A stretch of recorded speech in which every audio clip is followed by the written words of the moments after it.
"Do you think this is a coffee shop, Mr. Cole?" The voice was clipped sharp enough to cut through the hum of the executive lounge. Ethan Cole looked up from the steaming paper cup in his hand, one brow lifting slowly. He was seated at the far end of the mahogany table, his work boots faintly dusty, his blue janitor's uniform worn soft from years of laundering. Beyond the floor-to-ceiling windows, Manhattan's skyline burned gold in the late morning sun. "I think," he said, setting the cup down deliberately, "this is the only room in the building where the HVAC is still running." Ava Kane stepped fully into view, the heels of her stilettos striking the polished floor with a rhythm that matched her pulse. CEO of Ardent Holdings. 31, whip-smart, and known for dismantling billion-dollar deals if the numbers didn't add up, Ava ran her company with the precision of a Swiss watch, and right now, the sight before her was all wrong. The executive lounge was prepped for the most important signing of her career. In less than 30 minutes, she'd be shaking hands with the board of Hensley & Wright, finalizing a contract that would secure Ardent's dominance for the next decade. This room, its gleaming surface, chilled mineral water, meticulously arranged crystal glasses, was not meant for him. "On your feet," she said. Ethan rose without hurry, his gaze level. "Wasn't aware I was trespassing, ma'am. You're here to drink coffee in a restricted space." She didn't raise her voice. She didn't need to. "Security will escort you out." From the doorway, the head of security shifted uneasily. Ms. Kane, Mr. Cole, was save it. Ava's eyes never left Ethan. She reached for the slim silver tablet tucked under her arm and, with a flick of her stylus, tapped into the HR system. "Your contract is terminated effective immediately." A flicker passed over his face. Not anger, not fear. Something quieter. Acceptance, perhaps. He glanced toward the door where a small figure appeared, a girl of about 9. Her blonde hair pulled into a loose braid, cheeks flushed from running. Daddy Ethan's shoulders softened, if only slightly. "It's fine, Lily. Go wait by the elevator." The girl hesitated, then looked at Ava. Really looked. "My dad says, sometimes people see but they don't really see." Ava felt something in her chest shift, an almost imperceptible weight pressing against the wall she'd built around herself. But she blinked it away, returned to the tablet. "Escort them out," she said, turning back to the view of the city. 20 minutes later, Ava stood at the head of the same table, her legal team buzzing around her. Glasses clinked, contracts shuffled. The partners from Hensley & Wright were due any second. She should have been focused. Instead, Lily's words looped in her mind like a song she couldn't turn off. Sometimes people see, but they don't really see. The thought irritated her. She prided herself on seeing everything. Details, discrepancies, deviations from plan. That was why she was sitting here and not in some mid-level cubicle, why she'd doubled the company's market share in 3 years. But before she could dissect it further, the overhead lights flickered once, twice, and went black. The room plunged into a dim, humming half-light. Somewhere beyond the glass, the city skyline blurred into a haze. The projector on the far wall gave a pitiful whine and powered down. The AC cut off. Even the chilled water in the glasses began to sweat. "Backup generators." Ava snapped. "They're not engaging, ma'am." Her operations manager stammered. She swiped her tablet. "No Wi-Fi, no building system access. Every feed, every status report, dead." "This is the most secure skyscraper in Midtown," Ava hissed. "We don't go dark, ma'am." The security chief shifted again. "We could call." "Do it," she ordered, cutting him off. But he didn't move. "You fired him." The sentence landed between them like a stone. Ava froze. "You cannot be serious." "He's the only one who's run this system top to bottom," the man said. "Half these blueprints aren't even digitized. If this blackout's what I think it is, we need him." A murmur rose among her team, a low tide of anxiety. The partners from Hensley & Wright were already in the lobby. The champagne was chilling. Every minute lost was a headline waiting to happen. "Fine," Ava said through her teeth. "Call him back, but he works under me, and the moment this is fixed, he's gone again." 5 minutes later, Ethan strode into the lounge. Same uniform sleeves rolled just above his forearms, a tool bag slung over his shoulder. Lily trailed at a respectful distance, clutching a sketch pad. "You've got 20 minutes, Ava said. 10 will do, Ethan replied. His voice was calm, but his eyes were scanning vents, wiring conduits, junction panels hidden behind decorative moldings. He set the bag down, pulled out a flashlight, and knelt by the baseboard. "AC unit tripped when your new projector overloaded the breaker," he muttered half to himself. "That threw the failsafe in the main line. And because no one's maintained the backup capacitor, your generators can't jumpstart the system." Ava bristled. "Are you lecturing me or fixing it?" "Both," he said, and then, almost as an afterthought, "You can't see the truth if you don't want to." Lily's pencil stopped moving on the sketch pad. Ava looked at her, then at Ethan, and for a split second she didn't know if she wanted to argue or ask him what he meant. 10 minutes later, the lights blazed to life. The projector hummed. The AC kicked in with a sigh. A cheer went up from the team. Ethan stood, wiped his hands, and shouldered the tool bag. "You're good to go." Ava opened her mouth to thank him, to reassert her authority. She wasn't sure. But he was already walking toward the elevator, Lily's small hand tucked into his. And for the first time in years, Ava Kane found herself watching someone leave, and feeling like she'd just lost something she didn't yet understand. The boardroom hummed with restored electricity, but the tension in the air hadn't eased. Ava Kane stood near the head of the table, her heels anchored to the polished floor, watching the glowing skyline through the glass. The lights were back, the air cool again, yet something in her chest felt unsteady. The partners from Hensley and Wright were delayed, trapped in midtown gridlock thanks to the blackout that had stretched far beyond Ardent's tower. Ava knew every minute cost them momentum. Deals lived and died in such delays. She brushed the thought aside. Her mind kept circling back to the image of Ethan Cole tightening a valve with steady hands, speaking in that low, matter-of-fact voice that made her feel seen in a way she didn't like. "You want me to delay the signing?" her operations manager asked quietly. "No," Ava replied. "We'll be ready when they arrive." But the silence that followed wasn't reassuring. Across the room, her head of security was speaking into his radio in short, urgent bursts. "Report," Ava called out. He stepped closer, lowering his voice. "It's not just our building, Ms. Kane. Several blocks are still down. Subway lines stopped, traffic signals out. City's scrambling. Then why do we have power?" The man hesitated. "Because Cole found a way to bypass the primary grid failure. No one else in the district has done it yet." The name landed between them like a reminder she hadn't asked for. Ava crossed her arms. "He's gone now. Problem solved." But it wasn't. A junior staffer burst into the room, breathless.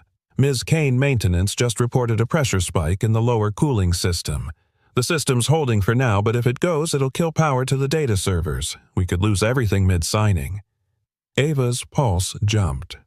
Losing servers during the biggest contract of her career was unthinkable. She opened her mouth to issue orders, but the security chief spoke first. "Ma'am, we could call him back again." She almost laughed at the absurdity. "I'm not in the business of begging men I've just fired. Then you're in the business of explaining to the board how you lost a billion-dollar deal because you refused help," he said evenly. Her eyes narrowed. No one spoke to her like that, but he didn't look away, and Ava knew deep down that pride had no place in a crisis. "Find him," she said. Ethan Cole was in the service alley behind the building when they found him, his jacket slung over one shoulder, Lily balanced on the low wall beside him. She was sketching the towering outline of Ardent's glass facade while Ethan pointed out beams and vents like they were landmarks on a map. "You came back," Ava said, stepping into the alley. Ethan looked at her expression, unreadable. "Pressure spike in your cooling system." Ava stiffened. "You knew. I know the sound of a pump crying for help," he said. Could hear it from the sidewalk.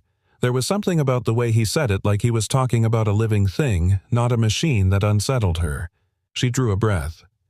"I need it fixed. Now." Ethan glanced at Lily. "Sit tight, Bug." He reached for his tool bag and followed Ava inside without another word. The cooling chamber was buried deep in the sub-basement past a series of steel doors and narrow humming corridors.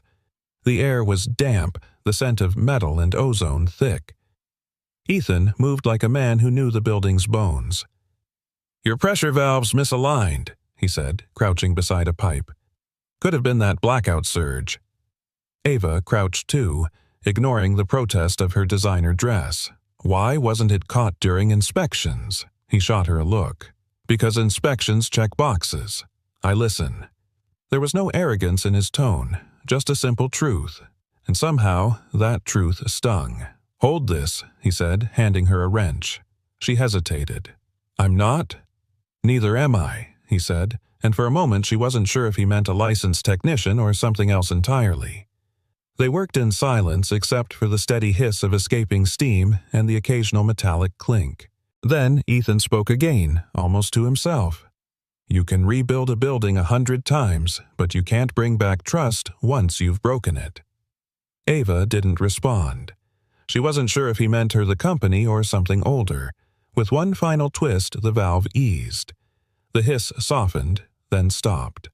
The room felt instantly lighter, the pressure gone. Ethan stood wiping his hands on his uniform. "You're stable. For now." Ava straightened, searching for the right words. But he was already walking toward the door. "You don't owe me anything," he said over his shoulder. "I didn't do it for you." Then for who she asked before she could stop herself. He paused.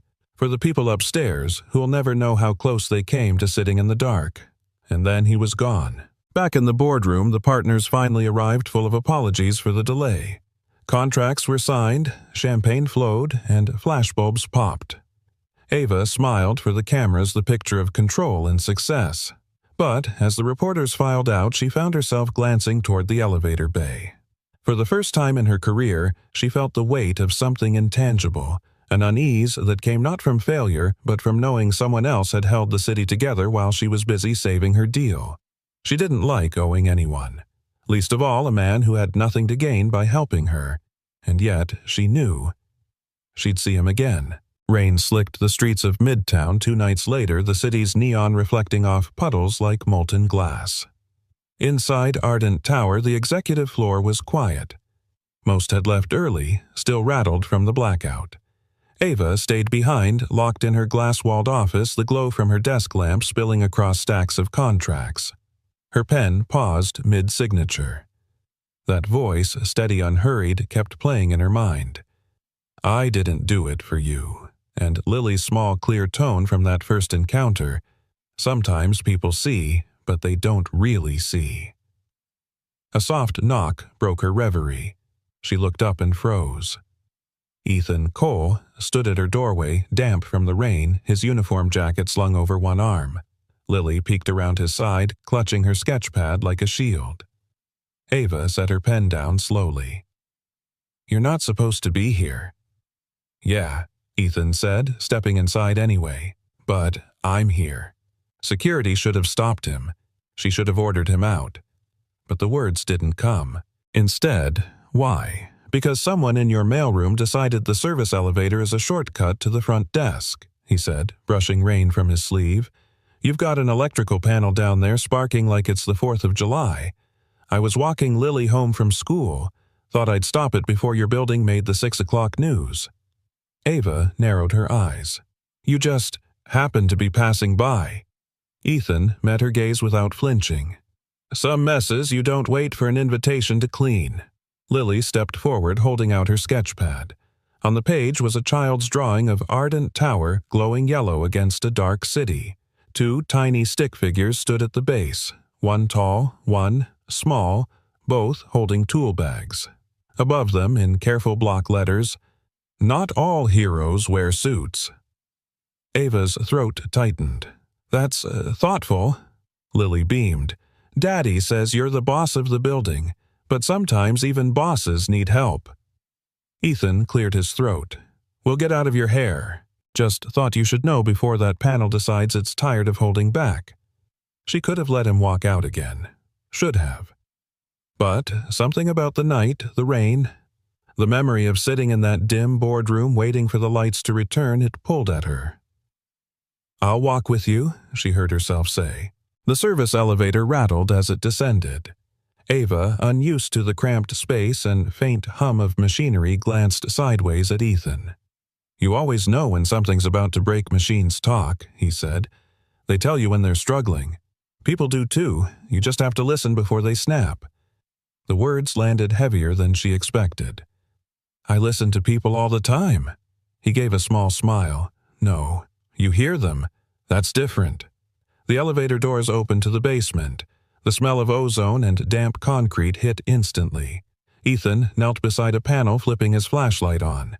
"You've got a short from a leaky pipe," he explained, prying the cover open. "Water and live wires bad mix." Ava crouched beside him despite the heels. "You're telling me my multi-million-dollar tower is running on duct tape and luck?" He arched a brow.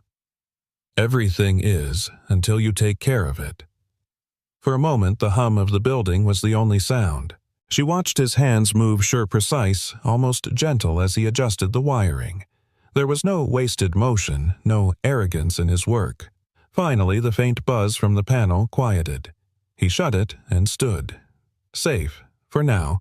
"You say that a lot," she said, "because nothing stays fixed forever." He glanced down at her.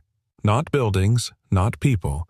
They rode the elevator back up in silence, but Ava felt the air between them charged in a way she couldn't name. When they reached the lobby, Lily tugged on her father's sleeve. "Daddy, can we come here tomorrow? I want to finish drawing the inside." Ava crouched to meet the girl's eyes. "Why here?" "'Cause it's where the lights came back," Lily said simply. "It's where you can see people change even if they don't know it yet." The answer left Ava strangely unsteady. She rose, turning to Ethan. "If you're going to keep saving my building, I might as well put you back on payroll." "Not interested," he said, adjusting his jacket. "Why not?" He met her eyes, calm but unyielding. "Because I don't work for people who can't see me." And with that, he and Lily stepped into the rain, their reflections swallowed by the slick, glimmering streets. Ava stood watching long after they were gone, the echo of his words weaving into her thoughts, refusing to leave. For the first time she realized she wanted to understand the man in the boiler room, and she wasn't used to wanting anything she couldn't buy control or sign into existence. She didn't know it yet, but this was how change begins. Quiet, uninvited, and impossible to stop once it takes root. The rain from the night before had given way to a bright, brittle morning. Sunlight spilled through the glass facade of Ardent Tower, catching the gleam of stainless steel fixtures Ava had approved herself. The lobby buzzed with the quiet efficiency she loved until she stepped into the operations meeting and found Ethan sitting at her conference table. He wasn't in uniform this time. Still the rugged janitor, but in a plain charcoal workshirt, sleeves rolled up, forearms resting on the table like he'd built the thing himself. Lily sat at the far end, drawing on a clipboard one of the assistants had given her. Ava's tone was cool. "Why is he here?" Her head of maintenance. Ramon cleared his throat.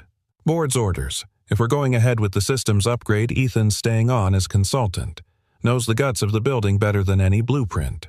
Blueprints," Ava said crisply, "are why skyscrapers don't fall down. Not folklore." Ethan didn't look up from the folder in front of him. "Blueprints tell you how it's supposed to work. Experience tells you when it's about to stop." That drew her gaze. His voice had no edge, no effort to spar, just that frustrating certainty she was beginning to recognize. The meeting began, Ava driving the conversation with data points and projected ROI. Ethan, when asked, gave short, practical answers that somehow dismantled her neat charts. At one point, she asked, "According to the spec sheet, the new chillers can handle triple the current load. That's what matters." "That's what matters to paper," he replied. "On the floor, those machines are already running hot. Push them harder without rebalancing airflow, and you'll have ice on one side of the building and sweat on the other." Across the table, Lily piped up without looking from her drawing. "Daddy says machines breathe. Just quiet, like they're keeping a secret." Ava arched a brow at her. "I listen to data, not to machines breathing." Ethan's eyes flicked up, locking on hers. "That's why you miss when they're asking for help." The room went still. For a second, she thought she heard the hum of the air ducts like a pulse under the floor. Later that morning, she made a point of shadowing him during his inspection. Part of her wanted to catch him making things up. They reached the 42nd floor HVAC unit tucked behind a locked maintenance door. Ethan crouched by a panel listening, not measuring, just listening. "This is it," she said. "The moment you prove machines talk to you." He smiled faintly, pressed a hand to the metal casing. "Feel that?" She placed her palm reluctantly against the cool steel. A faint vibration ran beneath her fingers. "That's strain," he said. "Fans misaligned. Bearings will go in a week. Then you'll have a floor full of executives too warm to think straight and too important to blame themselves. Or," she countered, "we could schedule the replacement next quarter and save the cost in this one." "You could," he agreed, standing. "And the bill for the damage will make this quarter look cheap." They moved on, her irritation growing until a shrill alarm ripped through the hall. A sensor readout on the wall flashed "Red water leak detected, 44th floor." Ava started to call security, but Ethan was already halfway to the stairwell. She followed without thinking, heels clicking against metal steps. On 44, they found a supply room door with water seeping from underneath. Ethan shoved it open. A hairline crack in a feed pipe sprayed a thin, dangerous arc over a control box. He yanked the breaker, then turned to her. "Go find maintenance." "Just fix it," she said sharply, wading in beside him. He stared at her for a beat, then handed her a wrench. "Hold this steady. Don't move unless I tell you." The water hissed around them, the air damp and metallic. She kept her grip tight as he braced the pipe, sealing the crack with a temporary clamp. When the leak stopped, the silence was deafening. They stepped back, breathing hard. "You could have been electrocuted," he said finally. "So could you." He gave a short nod. "Fair enough." Back in the hallway, Lily was waiting, holding her drawing pad against her chest. She looked from one to the other, frowning. "Did the building breathe too loud again?" she asked. Ethan crouched beside her. "Yeah. But we heard it this time." Ava felt the corner of her mouth twitch, a smile threatening. She pushed it down, but not before Lily noticed. "You look nicer when you smile," the girl said matter-of-factly, returning to her sketch. Ethan stood, giving Ava a look she couldn't read. Half challenge, half something else. Walking back to the elevators, she told herself it didn't matter if he was right about the fan, the pipe, the so-called breathing. She dealt in facts, not feelings. But somewhere between the vibration under her palm and the girl's quiet observation, she knew these facts weren't the only thing that kept a building standing. Sometimes it was the people who refused to let it fall. The first snow of the season dusted the city overnight, settling in thin white lines along the ledges of Ardent Tower. From her corner office, Ava could see the morning traffic crawl past exhaust, mingling with the mist. It should have been just another day, a stack of reports, a meeting with investors, the usual grind, but something drew her gaze to the plaza below. Ethan was there. Not in a boiler room, not in some unseen ductwork, but outside in the bitter cold, crouched beside a small group of bundled-up children. They clustered around him, their mittened hands holding cups of cocoa. A portable heater hummed at his feet. He was fixing something, no building, something out of scavenged plywood. She leaned closer to the glass and saw a makeshift bench right there by the plaza fountain. Her assistant Marla came in with a file. "He does that every year," she said when she caught Ava staring. "Kids from the shelter across the street. He fixes the heater in their dorm, builds them stuff, never says a word about it." Ava kept her tone neutral. "Why isn't this in a CSR report?" Marla smiled faintly. "Because he's not doing it for a report." That afternoon, she passed the break room on the 15th floor and stopped at the doorway. Ethan was there again this time, sitting at the corner table with two janitorial staff and a security guard. They shared a pizza box, laughing over something she couldn't hear. Lily sat beside her father, swinging her legs and passing out paper napkins like a tiny hostess. When one of the staff noticed Ava, the conversation hushed. She stepped inside before she could second-guess herself. "I thought the CEO ate in a glass tower," Ethan said not unkindly. "Sometimes glass gets cold," she replied, taking an empty chair. "What's the occasion? Frank's birthday," Lily said brightly, pointing to the security guard. "Daddy said we should share his favorite food." Ava glanced at Frank. How old enough to know better than to work on his birthday? Frank chuckled. Ethan pushed a slice toward her. It's not catered, but it's honest. She took it. The crust was too thick, the cheese a little greasy, and yet it was the warmest thing she'd eaten in weeks. 2 days later, the building suffered a sudden blackout just after dusk. Emergency lights flickered to life, but the elevators froze mid-level. Ava stayed at her desk, fielding calls from department heads. Then she heard a voice echoing down the emergency stairwell. Ethan's. Everybody, stay calm. 1 floor at a time, we'll get you to the lobby. Hold the handrail. She stepped out and saw him guiding a line of employees down the stairs, flashlight in one hand, Lily trailing behind with a glow stick like it was a parade. When the last group reached the lobby, she heard Lily whisper, "Daddy, we should check the people in the boiler room. They don't have windows." Ethan's answer was quiet, but Ava caught it. "That's why we start there." The next morning, she found herself in the maintenance corridor. She told herself it was to inspect post-blackout protocols, but she knew better. Ethan was in his element, tightening a valve. Lily sat cross-legged on the floor, coloring a drawing of the building. She looked up at Ava with a grin. "Want to see what I made?" Ava crouched, studying the page. The skyscraper stood tall under a blue sky, but what caught her was the figure drawn at the base, a man in the work clothes holding a wrench in one hand and a heart in the other. "That's Daddy," Lily explained. "He keeps the building alive, and the heart's for everybody inside." Ava glanced at Ethan.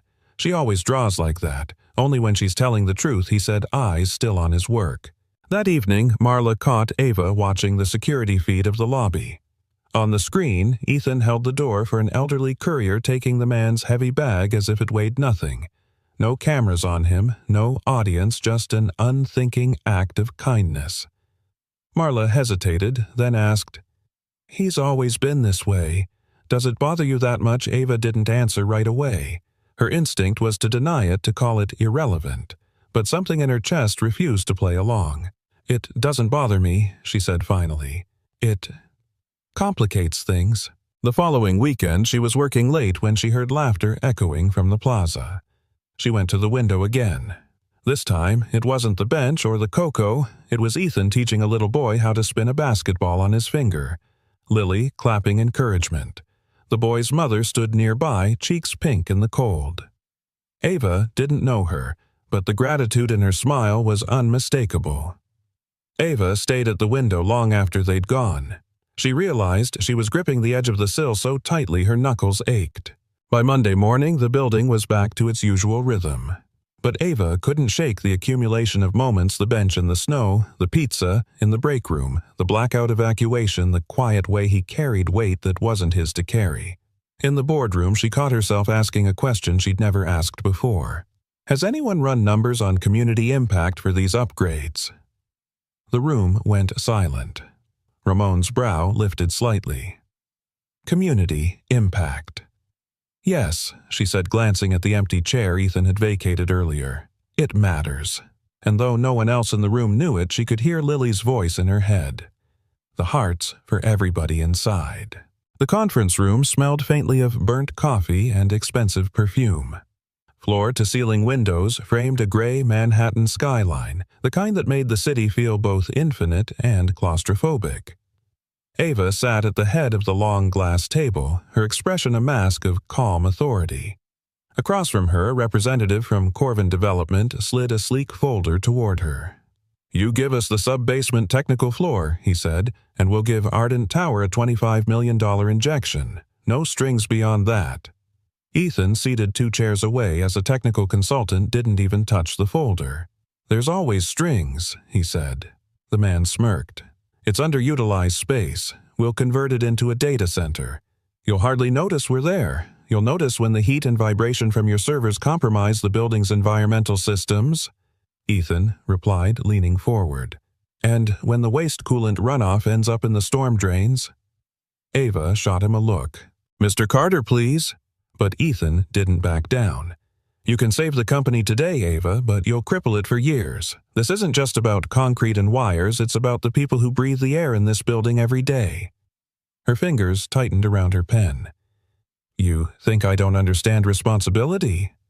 I think you do, he said evenly. That's why you're sitting there. But responsibility isn't just to shareholders. It's to the people who can't afford to sit at this table. The room went quiet. For a moment, all she could hear was the faint hum of the HVAC system, one she knew he'd personally coaxed back to life during the last month's crisis. After the meeting adjourned, she found him in the service corridor checking a pressure gauge like nothing had happened. You undermined me in front of a major investor, she said. I stopped you from making a decision you'd regret, he replied without looking up. Her voice sharpened. Do you have any idea what's at stake? This deal could secure our financial stability for the next decade. He finally turned eyes steady. Do you have any idea what it's like to explain to your kid why the air smells like bleach? Or why the drinking fountain water's cloudy, because that's what will happen if you let them tear apart this floor. Something in her chest shifted uncomfortably. You don't know the weight I carry, Ethan. He gave a small, almost sad smile. You'd be surprised. My weight has a name and she's 9 years old. Every decision I make is with her in mind. That night, Ava sat alone in her apartment, the city's glow bleeding in through tall windows. She tried to read the proposal again, but the words blurred.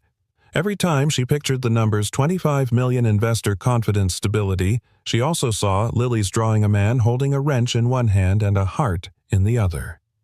She remembered something Lily had said in the break room, the hearts for everybody inside. Her phone buzzed. It was Ramon from the board. You'll recommend the deal tomorrow, he asked, more statement than question. Her pause was just long enough to make him repeat her name. Ava, I'll think about it, she said, and hung up before he could press further. The next morning, Ethan was in the boiler room, oil-stained gloves gripping a wrench. Ava stepped inside the hum of machinery, swallowing her words until she spoke louder. I'm supposed to sign today. He didn't look up. Then you've already made your choice. She moved closer. Don't presume to know my mind. He set the wrench down, finally meeting her eyes. Then prove me wrong. Ava felt the weight of his stare, the quiet challenge in it. She thought of the board, the press, the shareholders. She thought of the children from the shelter, the tenants, the staff who never saw a bonus but kept the building alive. You really believe we can survive without that investment? She asked. I believe we can't survive if we sell the foundation out from under us, he said. Buildings don't collapse in a day. They rot from the inside. She exhaled, long and slow. You make it sound so simple. It's not, he admitted. It's just right. By the time she returned to her office, the decision was still clawing at her insides. She stared at the skyline again, wondering if anyone else up there wrestled with choices like this or if most people just took the deal and moved on. When Marla came in to remind her of the signing, Ava surprised herself. Tell them I'll need another hour. Marla blinked. They're not going to like that. I'm not here to be liked, Ava said, but even she could hear the shift in her own voice. Down in the lobby, she caught sight of Ethan escorting a group of school kids on a tour, Lily trotting ahead to press the elevator button. He didn't see her, but she lingered just long enough to watch him kneel to adjust a boy's scarf, smiling at something the child whispered. The pen in her hand suddenly felt lighter. At the board meeting that afternoon, Ava laid the folder on the table but kept it closed. I've reviewed Corvin's proposal, she began, voice steady, and I cannot in good conscience recommend it. The room erupted. Words like reckless, short-sighted, and unprofessional flew at her. She absorbed each one spine straight. When Ramon finally asked, Then what's your plan? Ava, she answered without hesitation. My plan, she said, is to protect the heart of this building. We'll find another way. Somewhere deep down, she hoped Ethan would hear about this meeting. Not because she needed his approval, she wasn't ready to admit that, but because she wanted him to know she'd listened. The storm had rolled in like an uninvited guest wind, clawing at the glass rain streaking down in furious sheets. Inside Ardent Tower, the night crew moved quietly, their footsteps softened by the plush carpets of a mostly sleeping skyscraper. Ava was still in her office, tie undone, hair slightly mussed from a day of arguments. She was reviewing a draft of the press release about rejecting Corvin's proposal when the shrill staccato wail of the emergency alarm cut through the quiet. The sound was different from the usual drills, lower, harsher. Her intercom crackled. "Ms. Hart, we've got a code 6 in the sub-basement security," said his voice tight. "Gas leak alert. Source unknown. Evacuation is recommended immediately." She was halfway to the elevator when she heard another voice on the line. "Where exactly?" It was Ethan. "Boiler room intake shaft," the guard replied. "Pressure's spiking." It could ignite if the line cut off with a hiss of static. When Ava reached the ground floor, she saw him already pulling on a faded utility jacket, gloves hanging from his pocket. "You're going down there," she demanded. He didn't break stride toward the service elevator. "If we wait for the fire team to clear it, the pressure will blow the seals. Then it won't just be a leak, it'll be a building-wide evacuation in the middle of a storm." "That's insane." Ethan stepped into the elevator, eyes locking on hers. "I thought you wanted to protect the heart of this building. Well, this is its heart attack." Something in her, call it instinct, call it pride, wouldn't let him go alone. She shoved past the doors just before they closed. "Are you out of your mind?" he asked, pressing the button for the sub-basement. "Apparently, yes," she shot back. "You think I'll let you die down there without a witness?" He gave a short laugh, dry as the smell of ozone already creeping into the shaft. "You might regret that in about 5 minutes." The elevator groaned to a stop and the doors opened to a blast of warm, metallic-smelling air. The sub-basement was bathed in emergency red light shadows stretching like skeletal fingers across the walls. "Stay close," Ethan said, grabbing a heavy wrench from the tool bench. They moved quickly past the massive water tanks and ventilation ducts, the hiss of escaping gas growing louder. Ava's heels clicked against the concrete until Ethan stopped abruptly. "Lose the shoes," he said without turning. "Excuse me. They'll slow you down, and if we need to run..." Before he could finish, she'd already stepped out of them, the concrete cold under her stocking feet. "Happy." He gave her the faintest smirk. "Safer." They reached the boiler room intake, a maze of pipes, gauges, and a single large valve trembling under the force of escaping pressure. A fine mist hung in the air, catching the crimson glow like dust in a dying sun. Ethan knelt to inspect the valve. "It's corroded. If I can close it halfway, the pressure will drop enough to seal the leak manually. And if you can't," he met her eyes, "then you'll need to run." "No," she said firmly. Surprising even herself. "Ava, you don't get to make this decision alone." For a beat, neither spoke. Then he handed her the flashlight. "When I say, 'Now,' shine this at the gauge. I need to see the pressure drop." He braced himself, muscles taut, and began to turn the valve. The metal groaned, resisting like it hadn't been moved in decades. Gas hissed louder, a dangerous warning. Now he barked. She lit the gauge. The needle trembled, then began its slow crawl downward. Almost there. A pipe overhead rattled violently, and a seam split with a sharp crack, sending a white cloud bursting toward them. Ava coughed, eyes watering. "Keep the light steady," he shouted over the hiss. Finally, with a grinding squeal, the valve locked into place. The hiss softened to a whisper. Ethan ripped a strip of industrial tape from his jacket pocket, sealing the secondary leak in a few quick, practiced moves. Then he looked at her. "We're good. For now." They stood there at the dim red light, both breathing hard. Ava realized her hands were trembling not from fear exactly, but from the raw immediacy of what they'd just faced. "You could have told me to stay upstairs," she said. "I did," he reminded her. "I didn't listen." For a moment, something unspoken passed between them. Mutual respect, maybe even trust, tempered in the heat and hiss of danger. As they made their way back to the elevator, the building's systems hummed back to life. The emergency lights flickered off, replaced by the warm glow of restored power. When the elevator doors closed, Ava finally exhaled. "You think anyone will know what happened tonight?" He shook his head. "Probably not. That's the thing about this job.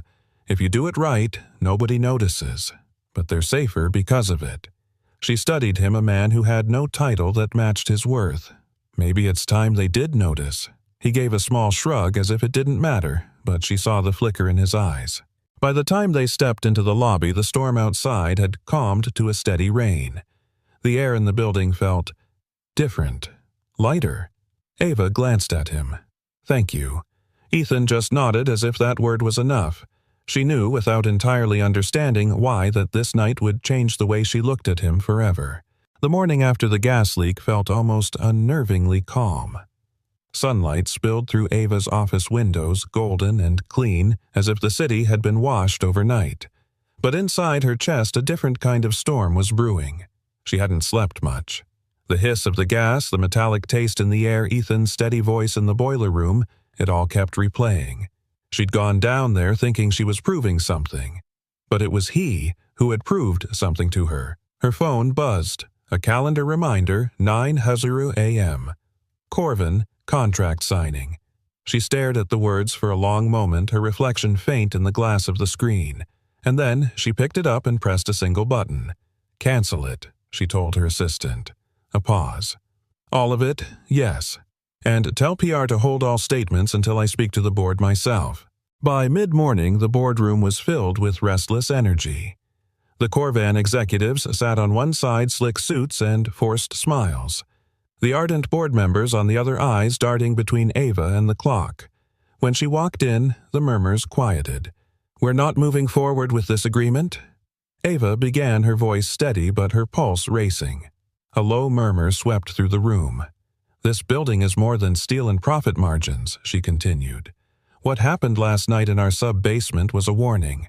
If we compromise the safety systems for a quick influx of capital, we'll be gambling with lives. That's not a bet I'm willing to make." One of the older board members leaned forward, irritation etched into his brow. "Ava, do you understand the financial blow this will cause?" She nodded. "I do, and I'll take full responsibility for it, but I won't trade our integrity for short-term gain." From the corner of her eye, she caught Ethan leaning against the doorway, arms crossed, just listening. She didn't know when he'd arrived, but she knew he'd heard enough. The meeting dissolved into debates and splintered conversations, but Ava didn't waver. By noon, Corvan's team had left with tight jaws and empty hands. When she returned to her office, there was a small envelope sitting neatly on her desk. No name, just a drawing of a heart in the corner. She opened it to find a child's handwriting. "Thank you for keeping my dad safe. He always says a building is like a person, it needs someone to take care of its heart. I think you took care of it too, Lily." Her breath caught. Behind the note was a little sketch of the three of them, Ethan, Lily and Ava, standing under a tall building light glowing from every window. That evening she found Ethan in the service corridor outside the boiler room, tools in hand. "You didn't have to say anything in that meeting," he said before she could speak. "The board doesn't care what I think." "They should," she replied. "You've been keeping this building alive for years, and last night you saved it again. I'm just making sure they know it." He gave a half smile, shaking his head. "I don't do it for them. Or for you. I know." She hesitated, then added softly, "That's why it matters." The next morning, Ava called an all-staff assembly. The atrium filled with people engineers, receptionists, janitors, department heads, all buzzing with curiosity. She stood at the podium, microphone in hand. "Last night, this building faced a critical systems failure that could have endangered every one of us. It was resolved not by an executive order or a corporate policy, but by someone who knows these walls better than anyone else. Someone who listens when the building breathes." Her eyes found Ethan in the crowd standing next to Lily, who was holding his hand like it was the most natural thing in the world. "I'm proud to announce that Ethan Cole will be taking on the role of Chief Facilities Integrity Officer," she said. "He will have the authority to ensure the safety and sustainability of Ardent Tower for decades to come." A wave of applause filled the room. Ethan's jaw tightened slightly, as if unsure what to do with that much attention. When it quieted, he stepped forward to the mic. "I'll accept the role on one condition," he said. A ripple of laughter ran through the crowd. "That I still get to polish the Ardent nameplate on the lobby wall every morning. Some things shouldn't change." The applause grew louder, and Ava felt an unexpected warmth in her chest. Later, as the crowd dispersed, Lily bounded up to her. See, you kept your promise. Ava blinked. What promise? That you'd take care of the building's heart. Dad says you did. Ava crouched to meet the girl's eyes. Maybe. It's the first time I really did. Lily grinned the kind of smile that could melt steel beams. Told you. In that moment, Ava realized the decision she'd made wasn't just about rejecting Corvin, it was about rewriting what Ardent Tower stood for, and maybe in the process rewriting herself. The press conference was supposed to be routine. Ava had been told that a few local outlets would show up, maybe one or two industry blogs. But when she stepped onto the stage in the atrium of Ardent Tower, the sea of microphones and camera flashes told a different story. Apparently, word travels fast when a corporate CEO walks away from a multi-million-dollar deal to protect the building's heart. She took a breath, hands clasped loosely in front of her, letting the room settle. Good afternoon, she began, her voice carrying over the crowd. In the last 72 hours, Ardent Tower has faced challenges that tested not just our systems, but our values. I've always believed that a company's worth is measured not only by its profits, but by its principles. And this week, I saw those principles come alive in the most unexpected way. She paused, her eyes sweeping the audience before landing on a familiar figure near the back. Ethan, in a plain button-up and work boots, standing like he'd wandered into the wrong room. Lily was beside him, her small hand gripping the strap of his worn tool bag like it was a treasure chest. Most of you don't know him, Ava continued. He's not a board member or a shareholder. He doesn't have a corner office, but if you've ever walked these halls on a winter morning and felt the warmth of the radiators, or passed the lobby and seen the lights gleaming above your head, you've seen his work. Ethan shifted uncomfortable under the attention. This building has a heartbeat, Ava said, and for years one man has been keeping it alive without ever asking for recognition. His name is Ethan Cole. The applause began tentatively, then built into something that rolled across the room. Camera flashes popped. Ava motioned for Ethan to join her on stage. He hesitated just long enough for Lily to nudge him forward. When he reached the podium, Ava stepped aside. Your turn, she murmured. Ethan cleared his throat. I'm not used to this, he said, earning a ripple of laughter. I spend most of my time in the boiler room. Not exactly the spotlight. He glanced at Lily before continuing. I fix things. That's what I do. Pipes wires the occasional coffee machine that thinks it's a slot machine. But a building isn't just parts, it's people. And when you take care of the people, the building takes care of itself. A voice from the crowd called out, So, what's next for you? Chief, Ethan chuckled. Well, I'll take the new job Ava's offered. On one condition. He turned to her, a playful glint in his eye. That I still get to polish the Ardent nameplate in the lobby every morning. Some things aren't meant to change. The room erupted in applause again. Ava, caught off guard, found herself smiling in a way she hadn't in a long time. Not the practiced CEO smile, but something real. After the press conference, the media swarmed him with questions. Ethan answered a few, but eventually he leaned down to Lily and whispered, Let's get some air. They slipped out a side door into the courtyard where the late afternoon sun painted the stone walls gold. Ava found them there a few minutes later, Lily sitting on the edge of a fountain, swinging her legs. You handled that well, Ava said, walking over. Ethan shrugged. Just told the truth. That's harder than it sounds. He gave her a long look. You've been doing it too lately. For a moment, neither spoke. The fountain bubbled softly between them, the city humming in the distance. That evening, Ava's phone wouldn't stop buzzing messages from journalists, board members, even competitors. But one email stood out. It was from a maintenance worker at a rival skyscraper downtown. We've been told for years to stay invisible. After seeing the press conference, I think maybe it's time to be seen. Ava read it twice, then closed her laptop and looked out over the city skyline. Recognition wasn't just about Ethan, it was about shifting the story of who mattered in the life of a building. The next morning, the Ardent lobby was busier than usual. People stopped Ethan to shake his hand, thank him, even take selfies. He took it all in stride, but Ava noticed the way his eyes softened when a delivery driver passed by and said simply, Good work, brother. Later, as they crossed paths near the elevator, Ava said quietly, You've started something. Ethan smiled faintly. Maybe, or maybe people just needed a reminder. In her heart, Ava knew the recognition was just the beginning. The real work, the work of turning that recognition into lasting change, was still ahead. But for now, she let herself enjoy the sight of Ethan laughing with Lily in the lobby sunlight spilling through the glass above them like a blessing. Because sometimes the best way to lead is to make sure the right people are finally seen. The morning of the unveiling was the kind of crisp New York day that seemed to hum with its own anticipation. Sunlight poured through the towering glass facade of Ardent Tower, glinting off the scaffolding that had wrapped the building for months.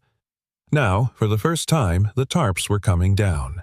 The plaza, out front, was alive with movement employees in neatly pressed suits standing shoulder to shoulder with janitors in work boots, cafe baristas handing out steaming cups to construction crews, and neighborhood families who'd come just to see what all the fuss was about. Somewhere in the middle of it all, Ethan stood with Lily perched on his shoulders, her mittened hands gripping his hair for balance. "You're taller than the mayor now," he teased. "Then I should make a speech," she said, grinning down at him. "Hold that thought," he replied, nodding toward the makeshift stage where Ava was adjusting the microphone. When she looked out over the crowd, her eyes found Ethan's almost immediately. He gave a small nod, the kind that said, "You've got this." "Thank you for being here," Ava began, her voice steady but warm. "Today isn't just about new glass or steel or the state-of-the-art energy systems we've installed. It's about something far more important." She stepped aside, gesturing toward the building. This tower has always been a part of the city's skyline, but today it becomes something more, an example of what happens when we choose to build not just for efficiency, but for people, when we choose to protect what matters, even when it costs us. There was a murmur of agreement from the crowd. Ethan felt Lily shift on his shoulders, leaning forward like she was trying to catch every word. Ava continued. "And none of this, none of it would have been possible without the man who knows this building better than anyone alive. The man who kept it breathing when no one else knew how. The man who reminded us that a building's true strength comes from the heart that keeps it alive." She paused, looking directly at him. "Ethan Cole, would you join me up here?" The crowd clapped, some even cheering. Ethan put Lily down gently, and she tugged his sleeve. "Go, Dad. I'll save your spot." On stage, Ethan adjusted the microphone, glancing out over the sea of faces. "I don't usually talk this much," he began, earning a soft laugh from the audience. "But today, I'll make an exception. This building, it's more than walls and wires. It's where people spend their days, where memories get made, where folks come in out of the cold and feel like they belong somewhere. You don't keep a place like that alive just by tightening bolts or replacing filters. You keep it alive by caring. And caring isn't in the job description. It's a choice you make every single day." He looked over at Ava, then his voice softer. She made that choice too, even when it would have been easier not to. A hush fell over the crowd, not the polite quiet of formality, but the deep, attentive silence that meant every single person was with him in that moment. When the speeches ended, Ava and Ethan stood side by side, each with a hand on the thick red ribbon strung across the entrance. "Ready?" she asked. "Only if you are," he replied. The scissors closed with a crisp snip, and the crowd erupted. Workers began pulling down the last of the tarps, revealing the gleaming new facade beneath a perfect blend of modern efficiency and classic charm, sunlight dancing across the fresh surface like it had been waiting for this day. Children darted forward to explore the plaza's new benches and planters. Employees took selfies against the shining glass, and a jazz trio from the cafe on the corner struck up a tune that made the whole scene feel like something out of an old movie. Lily ran up to her dad, eyes wide. "It's like the building is smiling." Ethan crouched to her level. "Maybe it is. New skin on the outside, same heart on the inside." Ava overheard, and her smile was slow but certain. "That's exactly what we were building," she said. As the afternoon wore on, the plaza transformed into a celebration, neighbors dropping by with flowers, kids chalking bright drawings on the concrete, and employees inviting the construction crew into the lobby for cake and coffee. For once, the lines between titles and uniforms seemed to dissolve.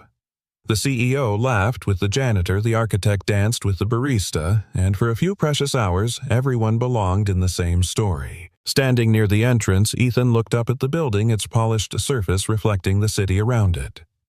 "You know," he said quietly to Ava, "for all the work we did out here, the real change happened in here." He tapped his chest. She met his gaze. "Buildings don't change people, Ethan. People change people." It was the kind of line that would stay with him long after the crowd went home. By the time the sun dipped low, casting long shadows across the plaza, the party was winding down. But the warmth in the air lingered, as if the building itself was holding on to the joy a little longer. And somewhere in that fading light, Ava found herself imagining not just the future of Ardent Tower, but the lives it would continue to shelter, lives made better because two people had chosen to fight for its heart. The last of the scaffolding had been hauled away, and Ardent Tower stood unguarded in the evening light, its glass skin catching every shade of the fading sun. The plaza was nearly empty now, only the echo of laughter from earlier still seemed to hum in the air like a song the city wasn't ready to stop playing.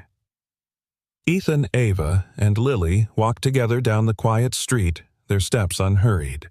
A cool autumn breeze carried the smell of roasted chestnuts from a vendor on the corner.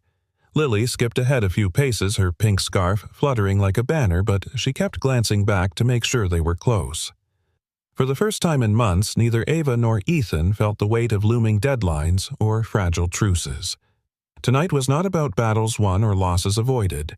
Tonight was simply theirs. "Dad," Lily called over her shoulder, "can you tell the story again? The one about the man who keeps the heart of the building beating." Ethan chuckled softly. "Haven't you heard it enough times by now?" "No," she insisted. "I like how you tell it. You make it sound like magic." Ava smiled, watching them. "Magic in a boiler room." Ethan shot her a playful look. "Magic is just what you call hard work when it feels like love." He began, his voice settling into the rhythm of a tale, well-worn but still precious. "Once there was a building," he said, "and inside it was a heart, not a real one, but something just as important. It kept everyone warm in the winter, cool in the summer, and safe in the storms. But one day, the heart started to slow, and people didn't notice. Except for one man. He climbed down into the boiler room where it was dark and loud, and he listened. And when he heard the heart's faint beat, he decided he wouldn't let it stop. Not on his watch." Lily's eyes glimmered. "And he fixed it." Ethan nodded. "He fixed it. But not alone. Someone else listened too. Someone who didn't know she could hear until she tried." Ava's gaze softened.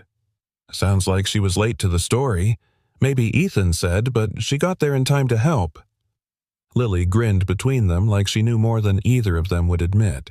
They reached the corner where the last of the sunset spilled down the avenue, painting the buildings gold. Ardent Tower loomed behind them, not just taller, but somehow prouder, its windows catching the last light as though storing it for the night. Ava slowed her voice quieter now. "Ethan, you didn't just save that building, you saved me." He met her eyes, not with surprise, but with a warmth that said he understood exactly what she meant. "We saved each other, Ava. Some things you can't do alone." Lily slipped her hand into Ava's, and for a moment the three of them just stood there, framed by the glow of the city and the hum of traffic like a small island in the current of New York's endless rush. In the distance, the tower's lobby lights blinked on, spilling golden warmth onto the sidewalk. Ethan glanced back at it one last time. "Funny," he murmured. "I used to think a building was just a job. Now, it feels like part of my family." Ava followed his gaze. "It is, and families take care of each other." They started walking again, their shadows stretching long in the street lamps. The city around them was alive. Horns, honking street musicians playing for tips, a couple laughing on the corner. But inside their little circle, there was only the quiet certainty of belonging. A warm hush settled over the scene, the kind that comes when a chapter has ended, but the story is still alive in the telling. And as they disappeared into the steady pulse of the city, the lights of Ardent Tower seemed to shine just a little brighter, like a heart still beating strong. Somewhere deep inside the boiler room thrummed steadily, keeping its promise just as the man who once stood there had kept his. Sometimes the greatest heroes aren't the ones in capes. They're the ones who quietly keep the world around us alive. Maybe you've met someone like Ethan, a person who doesn't just fix what's broken but protects the heart of something bigger. Or maybe you've been that person yourself. Now, I'd love to hear from you. Where are you listening from tonight? Drop your city, your state, or your country in the comments. I always read them, and it's amazing to see our little storytelling family spread across the world. If this story touched you, don't forget to subscribe so you won't miss the next one. And if you think someone you know needs a little light in their heart today, share this video with them. From my heart to yours, thank you for being here, for listening, and for keeping these stories alive. Until next time, keep listening for the quiet beats that make life worth living.